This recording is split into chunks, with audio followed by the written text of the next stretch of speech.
Hey, everybody. Welcome to another episode of the Uncommon Comedy Podcast, where we talk comedy, we talk behind the scenes of comedy, and we talk a little bit about charity. I'm super excited for today's guest. Absolutely very, very funny. I've worked with this gentleman several times, and so funny. Stand-up comedian and late night TV writer for the Conan O'Brien Show. Please welcome the very funny, the one, the only, Mr. Brian Kiley. Brian, how are you today? How are you, buddy? Good to see you. Doing well, doing well. Thank you so much for taking the time and coming on today. How's first and foremost, how's everything going on with COVID? How's that all happening for you? You doing okay? Yes. My daughter actually had it. Oh, really? Yeah, she did. But she tested positive about a month ago, and then about a week ago she tested negative. So, wow, that's amazing. So that's wow. I think you're the first person I know that had somebody directly. Well, she came home from college. At her college, some kids were going to school in Italy, and then they were sent home, and they weren't supposed to go on campus. And of course, they went on campus. So my daughter and all of her roommates and her friend group, they all got it, and we didn't know until she flew home and. Then she went and got tested. We didn't know, and then she went and got tested, and it was like, oh, she has it. So she never had a high fever, but she would sleep 12 hours a day and be achy and shortness of breath and all that stuff. So it was a little stressful, but she tested negative last week. So that's great to hear. I'm glad that she's doing better. So yeah. Well, let's get into a little bit about comedy. Again, thank you so much for being here. Sure. We did a show about 2 years ago. It's a fun story, and I'm really excited to have you here because you went up and absolutely murdered for 45 minutes, and it made me hate my act so bad. That was the plan. Yes, exactly. Well, you nailed it. And to this day, I still do shows in that event, that area, and they still just talk about you and how amazing you were. And they're like, we need to get him back. We need to get him back. So hopefully, thanks. Yeah, hopefully when this all blows over and we can be in front of people again, then we'd love to have you come back out and do that. But well, you left out. It was like a wine show, right? Yes. So that wine might have helped. Alcohol tends to help a little bit, but no, it was such a great show, but it made me just realize because you have a very different style. I'm much more of a higher energy kind of, spastic and storytelling. And you are just, set up punchline and the command that you have from that stage, just doing that just made me go, man, I wish I could write like that. And it's been a goal of mine to write like 5 minutes of material like that. And I still haven't done it. So hasn't been, I guess, that big of a goal. So, but I absolutely love having you in. So let's start a little bit. What inspired you to get into stand-up? I have to say, I think I really was always a comedy nerd. I think for me, the highlight of my day was if I got a big laugh in the classroom, or that kind of thing. That would kind of make my day. Yeah. So I think I just think I always loved comedy. I always loved getting laughs. I loved I got in trouble when I was in the 4th grade because I took a joke book out of the library and I didn't return it. And it's just funny looking back now, where it's like I wanted to memorize those jokes, and I think just it's hard to know if you can be a comedian as a kid. Before, when I was a kid, there weren't comedy clubs, so as much as I wanted to be a comedian, I didn't know how people went about that, Right. Was there, so you said there were no real comics to like really inspire you. Were there comics? Because I know Carlin was kind of doing some stuff. Yes, I do remember listening to him. There were albums that you'd listen to. Okay. So I do remember, it's a classic thing of behind closed doors. I'm at my friend's house. He's got the album, and it was a secret thing. And we're listening to George Carlin's 7 Dirty Words. Right. And I remember him finishing, taking the album, and then hiding it behind his dresser. But I would listen to Bob Newhart albums and Bill Cosby albums and Woody Allen albums and Rodney Dangerfield. I always get in trouble with these things because I never mention any female comics, but there was so few in those days, and there's a million great female comics now that just weren't then, and the people Joan Rivers was talking about, I didn't know the celebrities she was talking about when I was 12 years old or whatever, Right. Yeah. I think a lot of the female comedy back then was kind of like Goldie Hawn on Laugh-In, and that was more of the, as opposed to stand up. Right. That's true. So what was do you remember your first show? I do. I had taken a class in the summer. What had happened was I was going to college. There was a comedy show at my college, and I met one of the comedians. This guy, Barry Crimmins, I thought he was great. So I went up to him afterwards, and I had been writing jokes for years. So I had all these jokes that I had been writing since I was, here I was 19 or something, but I'd been writing jokes for 6 years or something. So I said I want to be a comedy writer, and he was running a club called the Ding Ho in Cambridge, Mass. So I had a cup of coffee with him, and I brought my jokes, and he kind of critiqued them and whatever. And he was basically saying, you can't make any money in Boston writing comedy. You have to go on stage, perform. And I was like, oh, I couldn't. So that summer, I took a comedy class at Emerson College, taught by Dennis Leary. Wow. And they had us do stand-up. And then the last class, it went well. So they encouraged me to keep going. So I went to the open mic at the Ding Ho. And coincidentally, my friend Barry Crimmins was the host. So he gave me a great spot and a great intro, and really my first set was really, really great. Oh, that's awesome. I was going to ask you about that if you were around for the Ding Ho days, because that's such a legendary club, especially in Boston, but even just throughout comedy. I mean, all the legends were there. Jay Leno and Bobcat went through there from time to time. Sure, it's Stephen Wright. Stephen Wright. Yeah. Paula Poundstone. Yeah. Yep. Love Paula. Paula is, I think, very underrated as a comedian. I think she probably does the best crowd work of any comic I've ever seen. She's absolutely as good as any comic working today. Her crowd work is unbelievable. She also works her material in with it seamlessly. It seems effortless.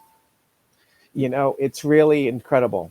Yeah. So if people have no idea who Paula Poundstone is, definitely look her up, because she's absolutely amazing. She is, absolutely. So what was the best advice you received about doing stand-up comedy, would you say? It's funny. I think I probably have multiple answers to that. I think one of the things, I'm a big Malcolm Gladwell fan, and by the way, this is my son's bedroom that I'm in. This isn't my bedroom. If you're wondering, anime and Little League trophies and so on, not mine. You're killing it against the 8-year-olds. This guy's still in Little League here. So his saying that to really master something, you have to put your 10,000 hours in. And I think that really is great advice, because so many people start out and they want to be famous or successful right away, and it just doesn't work like that. And I work with Laurie Kilmartin, who's a fantastic comic, and she always tells people, do it every night for 10 years and then you'll be good at it. And nobody wants to hear that, but she's right. That's really the only way. So, I've gotten a lot of good advice over the years about, what I think getting the advice of, you talked about being a storyteller. I would love to be a storyteller. I really would. I see comics that they go up and they tell long, funny stories, and it's a 10-minute bit and whatever. I don't know how to do that. So I've had to learn early on. It's like, oh, this is what you do. You write jokes and that's your thing. So, it makes it hard if I have to do 45 minutes, that's 135 jokes. That's a lot of jokes. That's a lot. And sometimes they go, oh, can you do an extra 10? Oh, sure. I've got another 40 jokes lying around that I had nothing to do. Whereas if you just have another story to throw do, right. So, but I think that you have to, finding out what your strength is. And, I got some advice from Bill Maher, of all people, who I know he wouldn't remember me. I worked with him a million years ago. And he said something I was very insulted at the time. But in hindsight, I realized that he was right in that my last jokes would really do well. So I'd do 20 minutes and I'd do okay for 15 minutes. And then the last 5 minutes would be strong.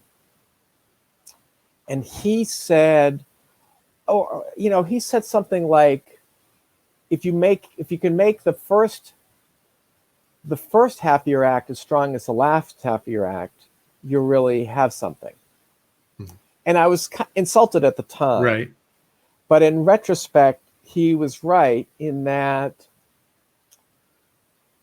it's got to all be strong, and otherwise you're just wasting our time. So, I see somebody where they'll have an unfunny bit and I'll see them do it for years. It's like, look, I don't blame you trying something out or you're working on something and it doesn't quite gel but years later, so I think, I think him saying that he was right, but by the same token, if you can write 5 funny minutes, then you can write 10 funny minutes, and you can write 20 funny minutes if you see what I'm saying. If you can't write 5 funny minutes, then I can't help you, Right. But if you can do that, there's no reason you can't duplicate that again and again. Yeah, you touched on a few different things that I want to kind of hit on in that answer. But just within, you talk about you were always kind of a joke writer, a one-liner writer, and not necessarily a story writer. And for people who say, there's that other end of it where people say I'm a storyteller, but they have no jokes and they have no punchlines and it just goes on for 5 minutes and then you get a punchline. I always send them to Larry Miller, The Secret of Skiing, which is a 35-minute bit about skiing, and there is a punchline every 10 seconds. Like, it's brilliant. And so anyone who's like, amazing. Oh, I'm a storyteller, I go, hey, watch that. And that's absolutely. There have to be laughs within the story, not just at the end. Right. They're not going to stay with you to the end. No. And also storytellers would have trouble getting on television with that kind of act, because even if it's a big payoff, a television audience isn't going to wade through 4 minutes of setup. Where a comedy club, they did pay and they'll come and sit. They hopefully want to hear what you have to say. TV, they're just going to change the channel. Right. So even if it's the funniest payoff that you've ever heard, there has to be laughs building to it. Right. Now you talked about having, what was it, 135, 45 jokes? 135 and 45 minutes, yeah. My gosh. How, and I know people always ask me this, how do you remember your jokes? At least mine kind of flow and it's structured. Yeah. And I go, okay, I have the fat chunk. I have the facial paralysis chunk. I have the impression chunk. How on earth, because a lot of your stuff is based on, your wife and your relationship, and then there are other things. How do you remember all of those? And do you have a segue to them, or? I try to clump them together. I'll try to do, okay, here are my wife jokes, here are my kid jokes, here are my jokes about when I was a kid or whatever. So I do try to clump them together. I do think when you're doing shows all the time, then it's just in your head. I think you do get in trouble if you haven't been on stage for a while. But, when this quarantine ends, I'm a little worried, Yeah. But I also think I record all my sets on my phone. and I listen to them on the way to the gig. And sometimes especially if I'm doing 45 minutes, I'll write out my set before, in the afternoon beforehand.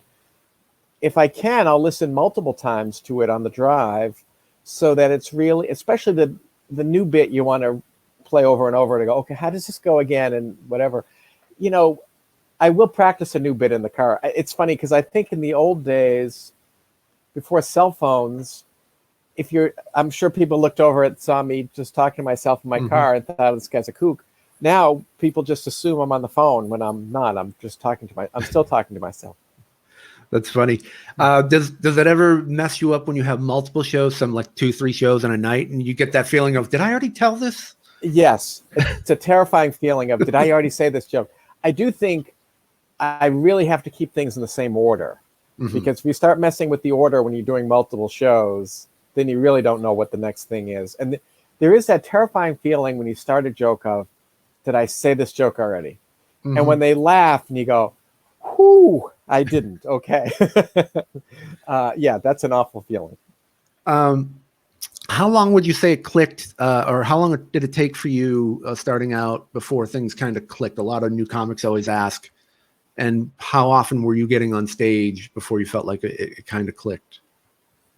Well, when I was in college, I was just doing it, say, once a week. And then once in a while, they would throw me a bone and have me come in on a Saturday and do 5 minutes or something like that. Okay. I think that's a tricky question, because I think you think it clicked much earlier. You know what I mean? Yeah. You go, oh, things are really clicking. And then looking back, you go, oh, they weren't. You Right. just had a couple of good shows in a row where you had a good little streak there or something. But and then when you think it's clicking, then you suddenly are like, oh, my shows have been in picture, you feel like you've got good stuff, and then sometimes you're like, oh, I've been a little off lately or whatever, So it's, be careful about saying when things are clicking, because you're asking for things to stop clicking. I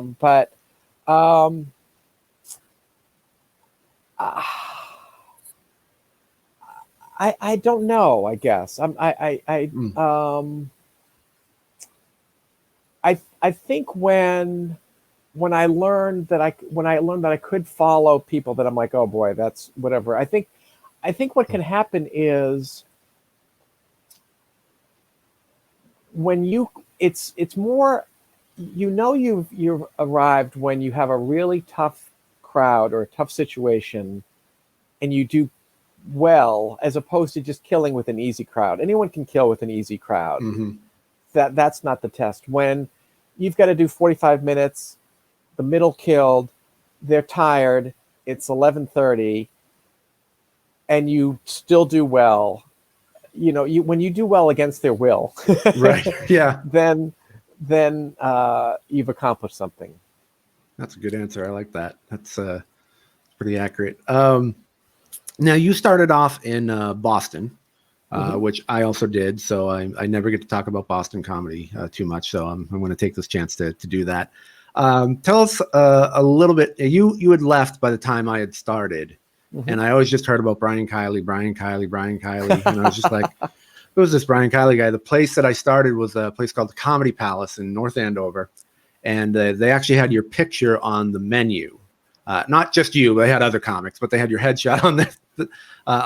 And the owner didn't know that. That's nice. He just always talked about how much, Brian Kiley was amazing. Brian Kiley, I wish he was still here and all that. So, that's nice to hear. Thank you. Yeah, it was really cool. So it was very cool to get to meet you finally. Tell us a little bit about starting off in Boston and what that scene was like for you. It's funny. Some of the things I didn't realize. I mean, I always thought the headlining comics that I started with were great. I thought they were amazing. I was blown away by them, and the fact that they that these guys would kind of take me under their wing or whatever was really helpful to me. I when you go to other cities and you realize, oh, these comics here aren't that good. I didn't, when it wasn't, I mean, I always thought they were great. but it really, when I went out and saw other places, I realized how lucky I was to learn from these guys. What was so great back then was there was such originality, and that everyone had just a different character, I have to say, and persona and style, and it there were so many. All these headliners were so unique, and that was what they. I think it. Certain cities, they all act like somebody gets famous and they all act like that person or whatever. To try to go. Oh, that's the way to do it. It's like, no, it's actually, if you're not being yourself, you're just not going to go far. So I think that the originality and the fact that we had the crowds were not always easy. You had to hit them fast and quick and so on. And I remember when I first went out to San Francisco, I would do 25 minutes of material and it would take 35 minutes because I had to slow everything down. Where in Boston, you have to go 100 miles an hour. Right. So I think just getting to learning so much from watching these guys, even things I didn't realize I was learning, really helped me. It was just like having great batting coaches if you're playing baseball or whatever, Yeah, it's I always talk about it, and the headliners are all just monsters, just absolute monsters, and so you really had to earn your way up that ladder. That's true. There was such a history of comedy in Boston that the crowds and the clubs demanded excellence, and so you couldn't just go up and phone it in. You had Don Gavin and Steve Sweeney and Lenny Clark and Kevin Knox and all these monsters that and they were very generous. Frank Santarelli, all these people would just take you in under their wing and just kind of like teach you a little bit, and then you just watch these masters work every night and you just go, wow, this is amazing to learn. And then you move to a different city, like you said, and you go, oh, this is completely different. Well, I also think some sort of road hacks would come into Boston, and they might kill as they go across the country, but you would see it wouldn't work. It's like, no, your act is so generic and so whatever that you'd see those guys fail all the time. Just learning that being original and being creative and working at your craft, I think I learned so much from watching those guys. I've heard a couple stories. I think it was maybe Joe Rogan said that when like a national act would come in, they would get a Boston headliner to feature and just go in and just rip right in front of them. And I never understood why they did that, because they're paying all this money to get sometimes someone kind of famous to come in, and then they would put Don Gavin or Steve Sweeney in front of them, and they would kill, and this guy would go down in flames, and it was like, and it would happen every time. It's like, why bother paying for that guy to come in and bomb? Yeah, unless you're just doing that for your own satisfaction of watching the comic eat it, I guess. But it was like, you're spending a lot of money to bring in someone here who's not going to do well, who can't follow these guys. They're too strong. Why are you doing that? I never understood that. Now you, after Boston, did you go to New York right away, or did you go to? Well, I went to New York with Conan when I got the Conan job, and that was a little bit. I went back and forth for a while, but I did. I went to New York with Conan, and then I was there the whole, and then when he moved to LA, then I came out here. How do you find? And I know comedy's kind of changed anyway over the last 30 years, but how did you find the differences between New York, LA, Boston, that sort of? Well, New York was much more of, it was a lot more crowd work. The comics did a lot more crowd work than in Boston. And to a large extent, crowd work was almost frowned upon in Boston. It was more like build your act, have an act, go up and do your act. And in New York, I would see a lot of comics who did crowd work who were terrible at it. And I didn't understand why. What are you doing? There were a handful of people who were great at it. And then it was really a treat watching them. Todd Barry's great at it. Larry Ambrose is great at it. There's some people that Mike Sweeney was great at. So there were people that were great at it, and they were a treat to watch them work a crowd. But I felt like 90% were terrible.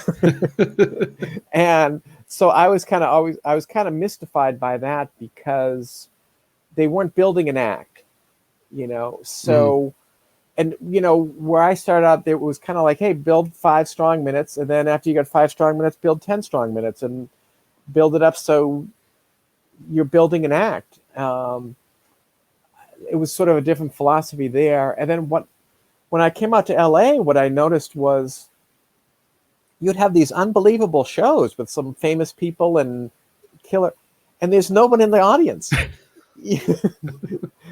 you go, this show is like the best show I've ever been on, and there's 6 people here. So I guess there's just so many strong comics here, and there's so much for people to do. Like in other cities, there's just not that much to do. Right. So in LA, there's a million great shows going on all the time, and they just can't all be filled. Mm-hmm. And it's also a lot of entertainers and aspiring actors and comedians. Yeah. So it's you don't have a bigger base of normal people, so to speak. Yeah, that's true. A lot of industry. Yes. Yeah. So how did you, you talked a little bit about Conan. How did you end up getting into writing for Conan? So I used to do a lot of topical jokes. And I would get up every day and get the paper and write jokes and before the internet, because I'm a million years old. And so I would do, if I did 45 minutes in those days, 25 minutes were topical stuff. Mm-hmm. So I was constantly writing jokes from the news. And the topical stuff, you can generate more of it. The problem is it has a short shelf life. Like if you have a great bit about going to your high school prom, you can do it for 30 years. You have a great bit about the 2020 election, well, you can only do it for 6 months or something. So, but I was writing a lot of topical jokes, and I had a couple friends who got hired at Conan, my friend Tom Agna and Chuck Sklar and Louis C.K. And somebody got fired, and they say, hey, we're looking for somebody to write Conan's monologue. Why don't you submit? So I typed up like 50 jokes from my act. I wrote some new stuff from that day and the day before and that kind of thing.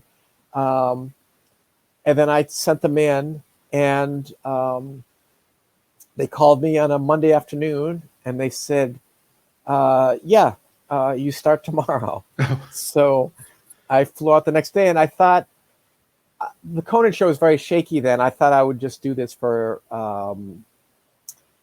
13 weeks. I had 13-week contracts.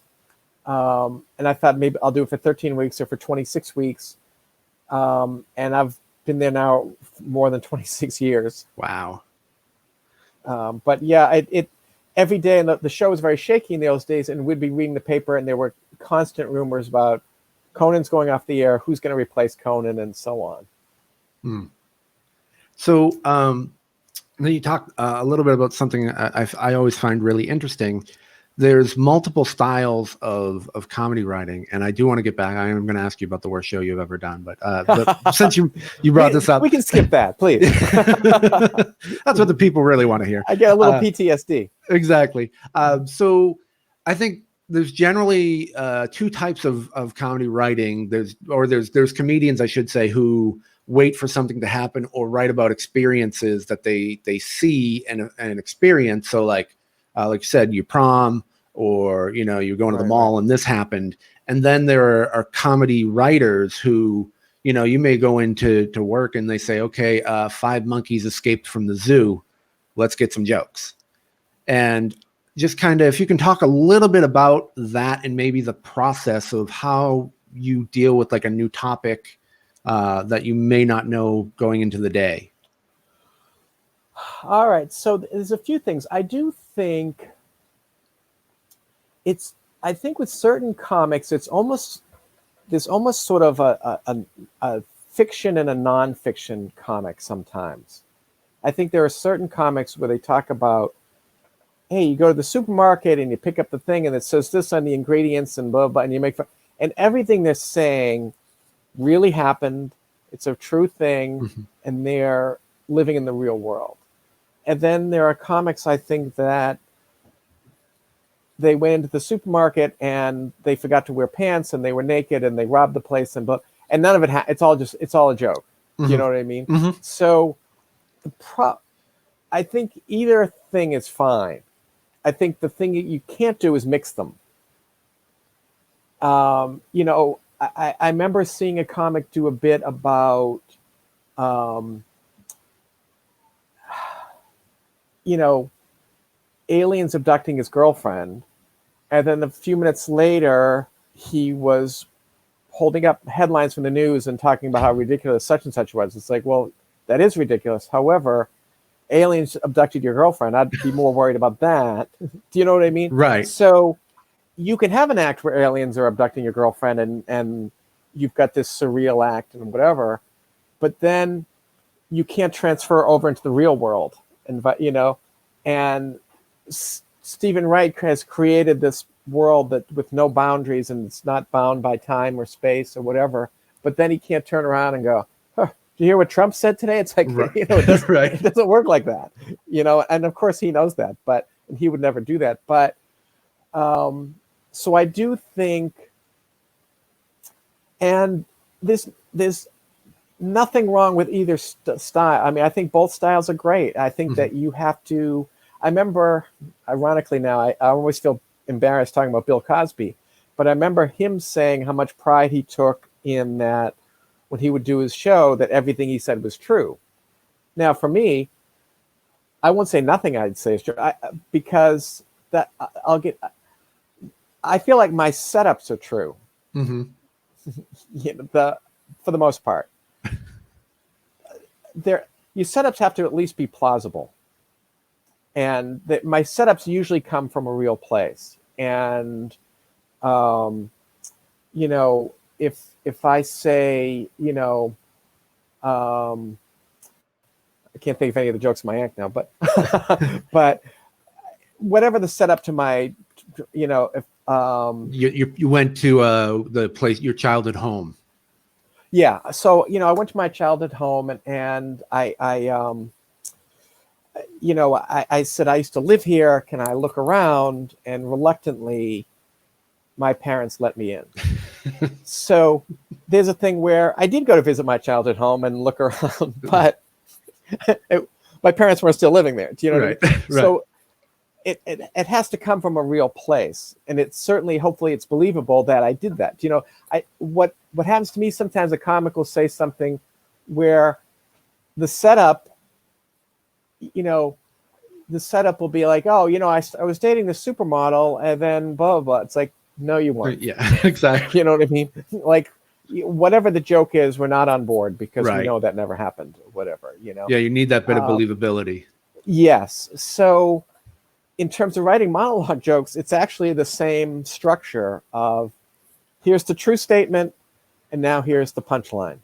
So I've been doing that for years, whether it was jokes for myself or jokes for the news. So it's the same thing is, you know, I couldn't get a date for the prom, so I went with one of the lunch ladies, is the same as, you know, President Trump met with the president of Yugoslavia, or what, there's no Yugoslavia anymore, but met with the president of Greece today, and then here's the punchline. Right. Do you know what I mean? Mm-hmm. So it's still the same structure. It's the true statement followed by the punchline. Okay. So if you can do one, there's no reason you can't do the other. Okay, that's the really same thing. Yeah, that's really that's a really interesting way of explaining that. That's I really like that. That's pretty cool. So I guess, and I do think with people writing stuff, I'm sorry, like whatever they're writing, and there's famous authors, you know, famous novelists that everything they write it comes from their real life. They're writing about their childhood or whatever, but they're not making anything up. They're looking at the world and selectively taking the gold nuggets out and making them a story. They're not just saying, I woke up today, I had some cereal, I went to read the paper, whatever. Like they're finding the key parts of they're extracting the gold from their life and presenting it, and it's all true. And then you have other writers where it's completely their imagination. And so I think both are totally fine, and I think the same thing happens in comedy. But if you have a nonfiction view, don't write fiction, and vice versa. That's really good advice. That's really good advice. I do want to get back to it. I know I said you wouldn't, but everyone loves to know these. So what is one of the worst? What is the worst show you've ever done? I wish I could say I don't have any of those stories, and I wish I could say I had a really funny thing with, I followed a clown who. They're always terrible. They're painful. I've had a million of them. I think it's funny because my first show at the Ding Ho went so well, and then I went back the next week, and Lenny Clark was the host, and I went on after midnight, and I think it was like 12:30 or something I got on. So the show is like 3.5 hours old, and I just ate it. And especially when you're first bombing, like the first show went great, and you think, oh my God, I'm amazing, or I've got this, whatever. Yeah. I've got. And then the second show was just such a debacle of, and I remember somebody laughing sarcastically, and that is the worst. It's really the worst. And here I am, I'm 20 years old, and it was just humiliating, and I've had so many of those where sometimes, and here's the thing, it's not always your fault. People think a bad crowd is a crowd that's kind of quiet or something. It's like, no. A bad crowd is when you're fearing for your physical safety. You know what I mean? That people want to beat you up. You're in some kind of a bar where they're drunk, they're want to harm you. Right. It's, and yeah, I mean, and then sometimes you're doing a show where they would have a show at a restaurant, and people would just come to the restaurant not knowing there's a comedy show. They don't want a comedy show. And they go, okay, go up there and impose comedy on people that don't want to don't want to hear comedy. And, you've got a couple where they're on a date. Maybe they're having an intimate conversation. No, you have to listen to me tell my dick jokes or whatever. Or somebody at the table, somebody's going to tell somebody that they're breaking up, or they've got some terminal illness or whatever. Right. Whatever their personal conversation is, no, you have to shut up and listen to me because they set me up. They didn't come for that. Do you know what I mean? Right. Like it's sometimes you're imposing comedy on people that, it's almost like at your home, minding your own business, someone breaks into your house and goes, okay, now you have to listen to me sing. Well, I don't, why am I listening? Like, I didn't pay for this. So yeah, I remember doing the show in Boston, and there were these 3 women up front, just not laughing at all, and then they would whisper to each other and whatever. And I'm bewildered, and the rest of the show was doing well, so I didn't want to mess with it, whatever. And I come off, and the club owner is like, oh, I hope those 3 women from Germany didn't throw you off. It's like, oh, no. If people don't speak English or something, you have to let me know what's happening, Yeah. So, yeah, I did a show similar to that. It was in Lexington, and it was an Italian restaurant, and they basically took away a table and then brought out a little makeshift stage, and the guy gets on the microphone, is like, okay, folks, you got to shut up now. Comedy show is about to start. And here's the first guy. and it didn't go well. It didn't go well at all. No. And one of my first sets when I first got like a Saturday at the Ding Ho, and here I'm in college and I'm doing 5 minutes. So I go up and I do my 5 minutes and it goes fine. And then I'm in the back next to the other comic and he has an epileptic fit. No. And he collapses in an epileptic fit and they have to call the ambulance, and he comes and they take him the ambulance and they take him away. And they said, okay, we're doing another show in the next room right now. You have to go on and take his place, and you've got to do 20 minutes. I don't have 20 minutes. And I just witnessed this horrific thing, and, you just see this traumatic event and then, okay, get up there. It's like, what? So, yeah, I mean, those are great. It's, there's so many ways they can go wrong. Well, I remember doing my 5 minutes at the Comedy Connection, and Kenny Rogerson was the host, and he's the funniest guy. He's just unbelievable. Yep. But I ended up going on last, and there's 5 people in the audience or something. So I go up and I do my 5 minutes, and I come off, and Kenny goes back and goes, let's get him back up here. So I've got to go back up. So, I've only have like 7 minutes of my total of material in my life. So I do my remaining 2 minutes and I come off. Let's get him back up here. So I go back on and I do whatever. I talk to the crowd a little, but I've got nothing. So a week later, I'm working with him and he goes, folks, this next guy, I worked with him last week. He got 2 encores. No, I didn't. I got no encore. I got 2 fake encores from you. Oh, that's hysterical. Yeah. I did have a situation where I was in this terrible room and I was bombing. I've actually had 2 times where someone was heckling me and someone from the crowd went over and started beating them up. Wow.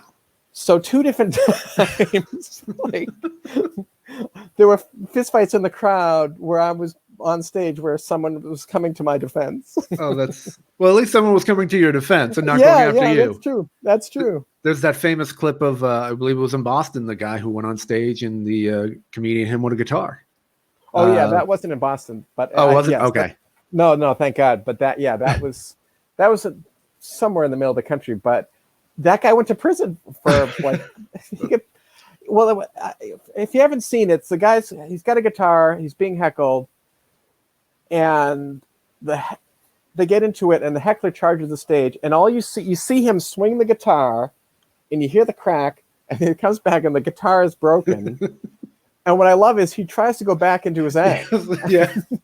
And the crowd's like, no, yep, you just assaulted that guy. And I think he went to prison for a few months. Wow. That's funny. Yeah, because he was like, that wasn't my fault, right? They're like, no, we don't like you at all. Someone just goes, I want my money back. I don't want to take up too much more of your time. Thank you. I know you're very busy. So a couple more questions. I wish I were busy, but anyway. There's a quarantine. Well, and just with the Kenny Rogerson story, like that's such like a kind of a badge of honor that they either like you that much that they rib you to go up and throw you in that. Yeah, I mean, he's one of these guys that really took me under his wing, and he was a little bit trying to get me to, almost like as an actor when they're trying to stretch you as an actor. It was a little bit like let him deal with this, Yeah, it was so funny. Yeah, the first time he's the funniest guy. Patrice O'Neill, he was hosting the show, and I never met him, and I went up and I did my act, and he was just like, he goes back up, he's like, Brian Apprille. He goes, that's funny. He's not normally that funny. Just like right in front of the whole crowd. And I was like, okay, that was my little stamp of approval from Patrice. So we talk about writing for late night. What is because most people I don't think have a clue. What is a typical day like for you on set and writing? Okay, so normally when we're at work, I go in. The first thing is looking at the news sites and writing down the premises of what's happening in the news, because Conan's monologue is going to be, and all the hosts they're talking about that day's news. So going through, and there is some story, there's a plane crash and 200 people died. He's not going to talk about that story. Right. It might be the biggest story in the news, but he's not going to address that in any way.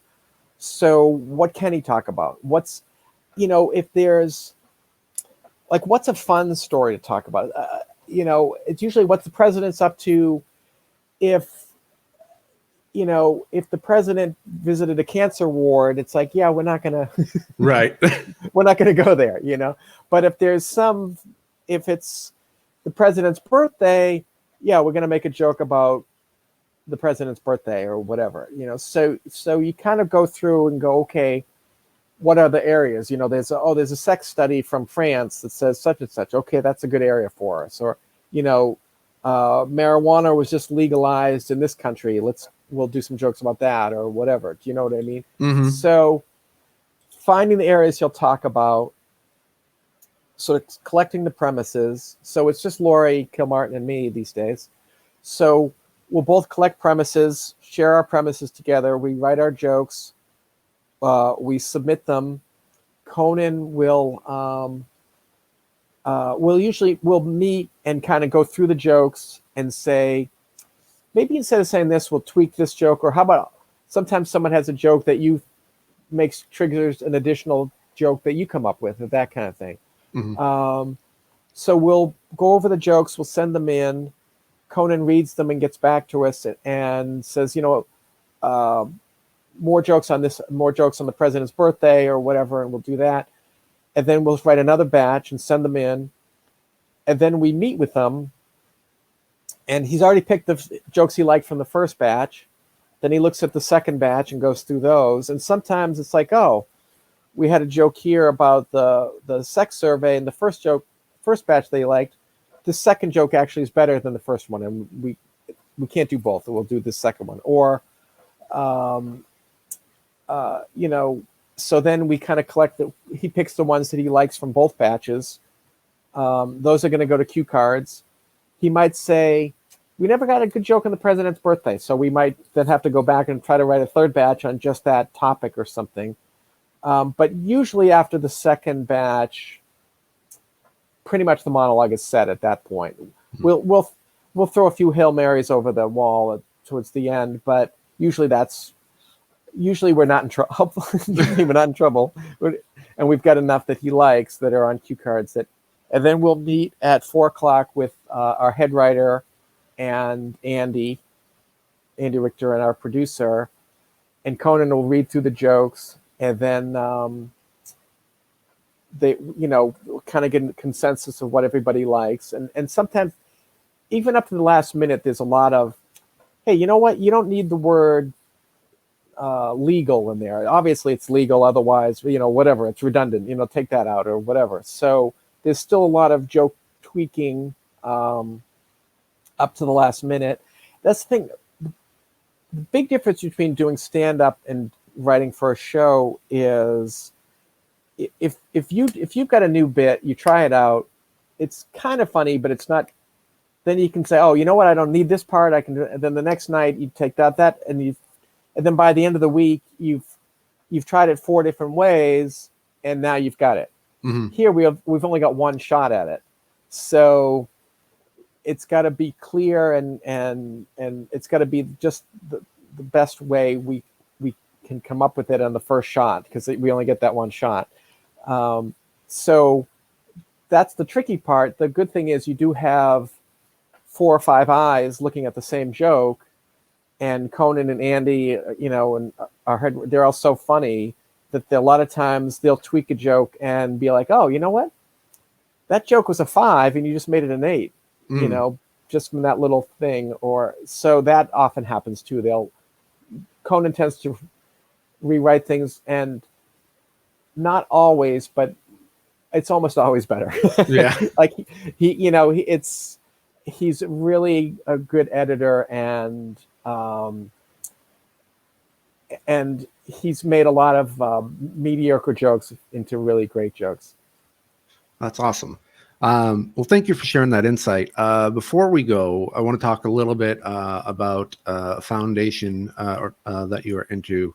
It is called the Julie Fund. I was wondering if you could tell us a little bit about the Julie Fund, what it is, how you got involved. Sure. So a childhood friend of mine, we would play baseball together when we were kids. Like we didn't go to the same schools, but he went to the Catholic school, and everyone always assumes I went to Catholic school. Amazingly, I didn't. But we used to play baseball together, and we were in plays together. And then we ended up going to college together. And his wife died of uterine cancer. And this is a woman that would jog 6 miles every morning, and 3 little kids, and it was heartbreaking. And this was about 15 years ago. And he has started this foundation in her name, and they work to fight uterine cancer and women's cancer in general. So, when I can, I mean, it's such a good cause. I thought that's what I'd bring up. Absolutely. And I was just taking a look at their screen there. Their mission is of the Julie Fund for Women's Cancer is to fight women's cancer in 3 spaces: education and advocacy, research, and patient support. And it was founded in 2004. It's grown to become the single largest contributor to ovarian cancer research at Mass General Hospital. And in the past 15 years, the Julie Fund has donated over $4 million in the fight against women's cancer. And that's just amazing. So, my friend is an amazing guy, and she was such a wonderful woman, That's great that they can, live on in her name and try to help so many people. And if people want more information, they can go to juliefund.org, which is JULIEFUND.org. So you can check that out. And Brian, if they want to follow you on social media, you can follow him on, you are on Twitter at Kiley, Kiley Noodles, all one word. And then on Instagram, Brian Kiley Comic. And Conan makes fun of my skinny legs and calls me Noodles. So that's what okay. Okay, that's very cool. Well, Brian, thank you so much for taking the time out of your day and talking to us and just giving us some insight and a little bit of information. Loved having you. And I want to thank our viewers and listeners for tuning in, and hope you have a great day. I hope you stay safe, and hope to work with you again real soon. All right, buddy. Stay safe. Thank you so much. Talk to you soon. Sure.